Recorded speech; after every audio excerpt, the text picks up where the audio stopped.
Pela segunda vez, a Ucrânia ataca o território da Rússia com os mísseis dos Estados Unidos. Isto nós falamos ontem no nosso canal aqui. E nas últimas horas nós tivemos novamente a Ucrânia utilizando mísseis dos Estados Unidos para atingir o território russo. De modo que em 8 dias, 3 vezes a Ucrânia utilizou um míssil de longo alcance contra o território da Rússia. Estes mísseis, os Atak-MS, que têm origem nos Estados Unidos, foram utilizados contra a região de Kursk, no Oblast russo, onde a Ucrânia fez uma operação especial, uma invasão, chame como quiser, a região da Rússia em agosto de 2024, conforme nós mencionamos aqui algumas vezes. Então, nós temos em poucos dias a Ucrânia atacando a Rússia de maneira bastante significativa com os mísseis americanos, que é, conforme nós sabemos, uma das linhas vermelhas do Putin. Pessoal, nós temos aí, inclusive, o Dmitry Peskov dizendo que na Europa existem cabeças quentes que querem arrastar a Europa para a guerra contra a Rússia. E mais, segundo o Peskov, que é porta-voz do Kremlin, nós temos que o governo Biden quer arrastar a Rússia para uma guerra de proporções maiores e Donald Trump não, pretenderá dialogar e de certa maneira chegar à paz. Tudo bem? Então, declarações do porta-voz russo, conforme observamos, enfim. Hoje é dia 25 de novembro. Antes de avançar, eu vou pedir a você que deixa o like se este vídeo ajuda você a entender melhor o que acontece no mundo.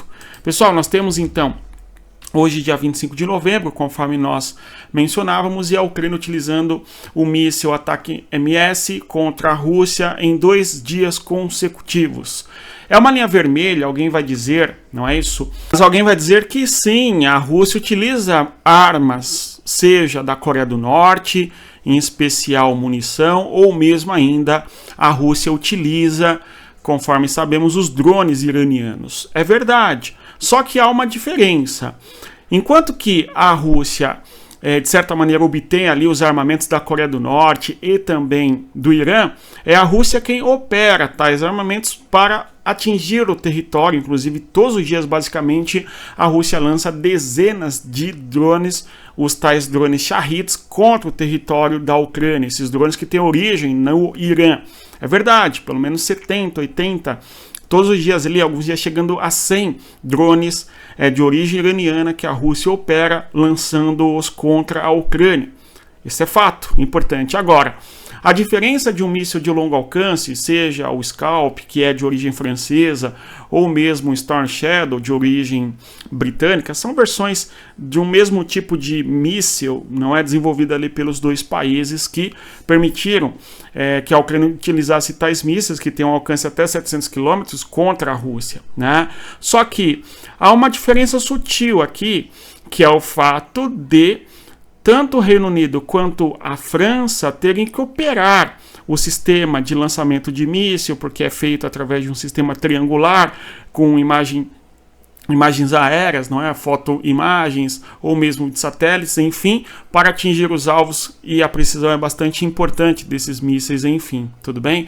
Então, a grande questão do Putin, a linha vermelha que todo mundo já diz aí que virou uma linha rosa, e realmente a Ucrânia foi rompendo uma série de linhas vermelhas colocadas ali por Moscou, enfim, mas é curioso nós pensarmos que, pera lá, a Ucrânia, quando utiliza tais mísseis, ela precisa que tenha o conhecimento passado a eles por parte dos países ocidentais, da França, dos Estados Unidos e assim por diante, né? Então é por conta desse motivo que há uma certa diferença, até porque, segundo parece, a operação dos mísseis contra o território russo se dá com cidadãos ou dos Estados Unidos, com Atak-MS, ou não é cidadãos britânicos e franceses, caso utilize ali o Storm Shadow ou o Scalp, enfim. Aliás, a respeito do míssil Stalk, a gente comentou aqui ontem que a França permitiu que a Ucrânia utilizasse os mísseis franceses. Aí a pessoa comentou kkkk, uns 300 kkkk, né? E desdenhou ali. A única coisa inteligente que a pessoa consegue fazer no comentário dela é o kkkk, porque o resto é uma diarreia mental, né? Enfim, mas vamos aqui, ó. Então nós temos a Ucrânia utilizando o míssil contra Kursk. A questão de Kursk é: temos ali tropas norte-coreanas e por isso, portanto, os Estados Unidos permitindo que os mísseis norte-americanos sejam utilizados nesta região de Kursk e tal, tá certo? Esta é uma justificativa. Agora, a Casa Branca, há pouco tempo, ok? Hoje, dia 25 de novembro, confirma que nós temos a permissão para a Ucrânia de utilizar o míssil ATAK-MS. Só que é curioso, porque nós já sabemos disso, que a Ucrânia utilizou, o próprio governo da Rússia já confirmou, então, né, vem uma declaração a público atrasada, digamos, tudo bem? Agora, o ataque que a Ucrânia faz contra a Rússia, de certa maneira, destruiu um sistema de defesa antiaéreo da Rússia, o S-400. Temos até a imagem aqui para que nós observemos do sistema de defesa aéreo da Rússia na região de Kursk que foi afetado. Tudo bem? Essa imagem circula aí nos meios de informação. O S-400, que é o sistema de defesa antiaéreo russo, foi atingido na região de Kursk e foi, conforme podemos observar, detonado, tá certo? Então, nós temos o objetivo ucraniano, conforme nós já tratamos aqui algumas vezes, que é atacar e atingir infraestrutura. Tudo bem? Então, o objetivo da Ucrânia é atingir infraestrutura de guerra, tá? Para limitar o ataque da Rússia contra a Ucrânia, evidentemente, ok? Então, temos esta informação importante. Agora, ao mesmo tempo, nós tivemos a Ucrânia fazendo ataques também com drones, um pouco mais ao norte da região do território de Kursk, que é o território de Kaluga, atingindo ali depósito de petróleo e bases petrolíferas, inclusive com explosões bastante consideráveis, tudo bem? Então, nós vemos aí o terceiro tópico aqui, a Ucrânia ataca Kaluga, e eu trouxe até o mapa para que nós observemos na sequência justamente aí a região de Kursk, que a Ucrânia ataca, e mais para o interior a gente tem o território de Kaluga. Vamos observar aqui o mundo no mapa, lembrando que as cartografias e os mapas são importantes instrumentos para que nós compreendamos e aprendamos a respeito de geopolítica. Se você quer aprender geopolítica, você precisa ter um conhecimento sobre geografia, até porque o geo ali é terra.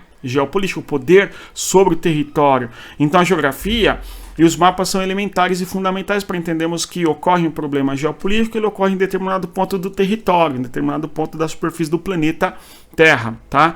Então nós temos uma das bases importantes da geopolítica, a cartografia, os mapas, enfim, por isso que eu sempre trago os mapas para vocês e convido sempre você a fazer parte da nossa comunidade geopolítica, o link está na descrição do nosso vídeo. Pessoal, então nós temos aqui o território fronteiriço Rússia e Ucrânia, nós temos nesta região aqui a região de Sudzha, tá certo? Que é o território da Rússia, conforme nós sabemos. A partir de Korenevo, aqui ó, nós temos uma contraofensiva russa importante, tá certo? A Rússia já tem chegado na região de Malaya-Loknia, nesta região de Kursk, já reconquistou boa parte do território ali, do território de Kursk, enfim. Agora, a Ucrânia, utilizando os mísseis S-300, desculpem, o míssil ATAK-MS, tudo bem? A Ucrânia utilizando os mísseis ATAK-MS, nós temos a Ucrânia atingindo alvos militares dentro do território de Kursk que este mapa traz para nós. Aqui nós temos um deles, tá? Tudo bem? E aqui nós temos a própria capital Kursk, justamente a capital deste Oblast. Olhando aqui nesse próximo mapa, dá para, né, não é Kursk mais, ali já é o fronte, ok? A Rússia tem avançado, inclusive, bastante dentro da Ucrânia. Isso é bom que nós temos clareza, ok? Então, o território de Kaluga fica mais para o norte, tá? E eu acabei não recortando o mapa e não trazendo aqui para nós observarmos. Mas, de qualquer maneira, Kursk foi atacado com drones, segundo dia consecutivo, e mais ao norte nós temos o território de Kaluga, que foi atingido pela Ucrânia, atingindo justamente certo depósito de petróleo. Nós podemos bem observar aqui, ó, explosões ocorrendo na região de Kaluga, conforme este vídeo nos mostra.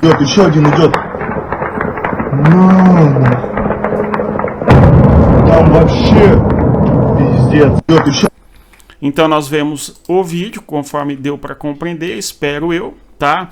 Explosões na região de Kaluga, justamente os drones atravessando aquela região, refinaria de petróleo e depósito de petróleo foi atingido pela Ucrânia, foram atingidos pela Ucrânia, melhor dizendo. Tá certo? Aqui, o outro vídeo interessante que muito se destacou por aí são as explosões que ocorreram na região de Kursk, justamente numa base aérea, pelo que se relatou, e os mísseis dos Estados Unidos atingindo o território russo. Pessoal, olha que situação curiosa, maluca que nós estamos vivendo hoje. Nós temos mísseis dos Estados Unidos sendo fabricados ali no território americano, tecnologia americana operado no território da Ucrânia contra o território da Rússia, que afirmou que se fosse atacada com mísseis americanos, etc. e tal, iria responder de maneira nuclear. Olha o drama que nós estamos vivendo hoje, 25 de novembro de 2024. Então nós temos aí as explosões da...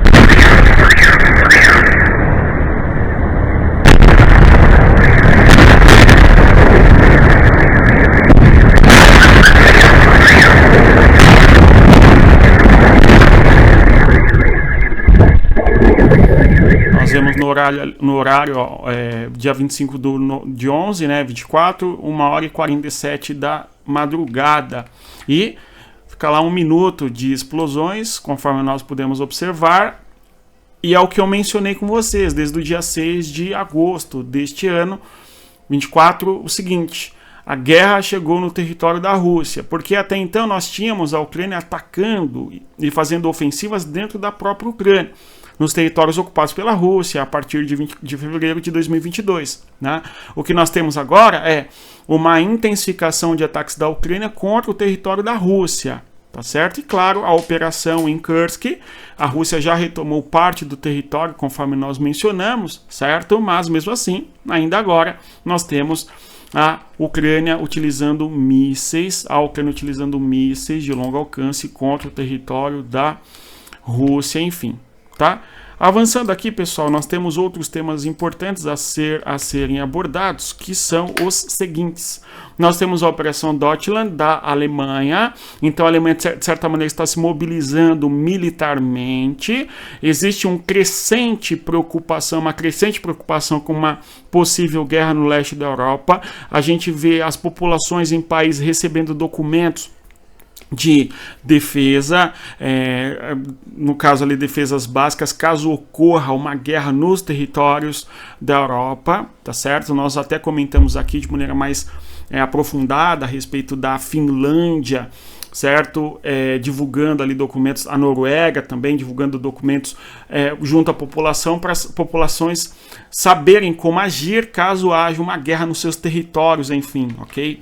Informações básicas ali de sobrevivência, para se esconder e coisas do gênero, ok? Caso haja um conflito naqueles países, tá? Então é uma situação bem complicada. Temos aí, no caso, o seguinte: a Rússia dá perdão de dívidas a combatentes. O objetivo é manter soldados e crescer o número de soldados no fronte de guerra por parte da Rússia, tá? É uma medida aí para incentivar mais pessoas a entrarem para lutarem junto ao exército russo contra a Ucrânia, certo? Conforme disse aí abaixo, nós vemos logo Casa Branca confirmou o uso de ataque MS, tudo bem? E o Peskov dizendo que Reino Unido e França têm cabeças quentes e querem entrar em guerra. Tá? Ao mesmo tempo, nós temos no cenário no horizonte o Trump, que é o presidente dos Estados Unidos, eleito, conforme sabemos, enfim. E não se sabe exatamente como o Donald Trump irá agir diante da Ucrânia. Esse fato é importante, né? E diante desse cenário, nós temos uma mobilização envolvendo o Reino Unido e a França para que a Europa consiga levar adiante o apoio para a Ucrânia, caso não haja a presença dos Estados Unidos neste apoio contra, não é a Rússia, assim por diante, ok? Então, de certa maneira, nós temos um despertar para a guerra, pelo menos é o que nos parece, entre Reino Unido e França, pensando aí em substituir eventualmente o apoio que os Estados Unidos dão para a Ucrânia, caso esse apoio não venha sob o governo de Donald Trump. Há uma grande preocupação na Europa, sobretudo no âmbito da União Europeia, com esta preocupação. Embora, recentemente nós tivemos reunião entre o Donald Trump e o Mark Rutte, que é o chefe hoje da OTAN, e não divulgaram ali o que se foi discutido exatamente, mas com certeza a guerra na Europa, E o Marco Rutte diz que a conversa foi muito boa, não é? Vamos acompanhar como que será o governo Donald Trump. Bem, no fronte de guerra, vamos observar os avanços da Rússia no norte de Vuhledar, e a Rússia, desde setembro de 2024, teria conquistado 1.300 km², avançando sobretudo na região de Donetsk. Quando olhamos aqui no mapa, nós vemos o fronte de guerra, e vale destacar, na região de Donetsk, o objetivo russo é chegar em Pokrovsk. Nós já falamos disso aqui algumas vezes, certo? É um principal eixo urbano nesta região, cidade de grande porte, enfim. Tivemos, conforme vimos, no dia 1º de outubro, a Rússia dominando Vuhledar. Na sequência, a Rússia avançou na direção de Kurakhov, e há poucos dias, há umas 2 semanas, nós temos a conquista russa também na região de Selidov. Então nós temos a Rússia avançando no eixo aqui da região de Donetsk, tá certo? Bem, nós temos agora uma Rússia fazendo esforços nesta região de Velika Novossika, tá? E também na região de Kurakhov, bem como também na região de Pokrovsk, tudo bem? Quando nós olhamos aqui o próximo mapa, vejam só a intensidade de conflitos e confrontos que nós temos aqui neste fronte de guerra. Nós temos um esforço bastante significativo da Rússia nesta região de Donetsk para avançar, tudo bem? E aquela conversa que nós já falamos aqui, não, porque a Rússia avança pouco, etc., mas avança, né? E o objetivo tem se cumprido de certa maneira. Conquista poucas pequenas cidades, é óbvio, as pequenas cidades estão no meio do caminho, até chegar a Pokrovsk precisa conquistar as pequenas cidades, não é? É claro que o avanço russo lá de 2022 foi numa velocidade muito maior do que é hoje, não é? Em 2023 o avanço russo foi bem menor, mas agora, a partir de setembro, o avanço russo foi mais intensificado na região de Donetsk. Nós temos, inclusive, o próprio Instituto de Estudo para a Guerra tratando deste tema, sobre o avanço russo na região de Donetsk, tudo bem? Um monte de gente que gosta da Rússia e tal, fala que não confia no Instituto, enfim. Mas o fato é que o Instituto está trazendo, estudos diante do fronte de guerra, com geolocalização, bloggers, militares, enfim, dos eventuais avanços russos nas regiões onde ocorrem, tudo bem? Então, por mais que o Instituto faça críticas contra o Putin, o Instituto, de certa maneira, acaba trazendo informações razoáveis a respeito do fronte de guerra, não é? Ao mesmo tempo, a gente tem que o Sputnik traz as informações dos avanços russos com uma glorificação, porque apoiam a Rússia, toda a visão que perpassa pela ideia do sul global, de apoio à Rússia contra o Império Americano, blá blá blá. Enfim, são visões diferentes sobre a guerra, tá? Aliás, é recomendável que nós observemos o ponto de vista, os pontos de vista que interpretam o que ocorre. Vocês veem que, dependendo de onde você visualizar o que ocorre na guerra, parece que a Ucrânia está derrotando a Rússia em certas regiões, e que a economia russa está de mal a pior. Se vocês observarem por outros pontos, vocês verão que é o contrário, né? Então, é difícil saber exatamente com precisão o que está ocorrendo. Fato que é importante é buscarmos as informações em fontes variadas para termos uma dimensão melhor do que realmente ocorre, tudo bem? Quando olhamos aqui o mapa de hoje, são muitos os drones jogados contra a Ucrânia, conforme nós mencionamos, ok? E uma obsessão significativa da Rússia nos últimos dias em atacar a região de Odessa, tudo bem? A região portuária é o porto mais importante do território ucraniano. A Rússia tem feito ataques muito significativos contra esta região, drones sobrevoando a região de Moscou. Os drones sobrevoando aí o território da Ucrânia não significa que esses drones tiveram o seu alvo atingido. A maior parte deles ou é derrubado através de guerra eletrônica, e também nós temos muitos são abatidos, ok? Tudo bom? Acho que dá para entender. Alguns com certeza atingem a infraestrutura da Ucrânia, sobretudo, muitas vezes até trazendo a consequência negativa, lamentável, que é justamente a morte de civis. Aumentando o mapa aqui para nós observarmos, esse mapa destaca aqui a região de Kursk, que foi atacada pela Ucrânia com os mísseis americanos, e a região de Kaluga, ali mais ao norte, conforme nós podemos observar, onde a Ucrânia utilizou os drones para atingir a refinaria e depósito de petróleo nesta região nas últimas horas. Tudo bem? Então, aí o mundo no mapa, mais uma vez, olhando o conflito, a guerra através da cartografia, através do mapa. Se você chegou até aqui, eu agradeço a sua presença. Reitero, venha fazer parte da nossa comunidade geopolítica, estudar, compreender tudo que ocorre no fronte de batalha, bem como outros temas da geopolítica. O link está na descrição do nosso vídeo. Venha fazer parte. Se você chegou até aqui, eu agradeço a sua presença. Reitero, deixa o like, se inscreva no nosso canal e, obviamente, divulgue o nosso conteúdo às pessoas que gostam de geopolítica. No mais é isso. Bons estudos e, conforme eu sempre digo, respeita a geografia. Até mais. Tchau, pessoal.